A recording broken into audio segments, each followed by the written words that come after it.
ఈ విందు జరుగుతున్న ఇంట్లో ఏమైపోయిందంటే ద్రాక్షరసము అయిపోయింది.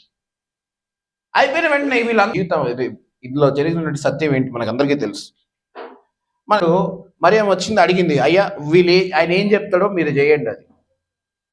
వెంటనే యేసుక్రీస్తు వారు వాళ్ళ సమస్యలు అర్థం చేసుకున్నటువంటి ఆయన ఏమంటాడంటే, ఫస్ట్ ఇంటి బయట ఉన్నాయి, ఏంటి ఎక్కడున్నాయి చెప్పండి, రాతిమానులు ఇంటి బయట ఉన్నాయి, వాటిని తీసుకురండి.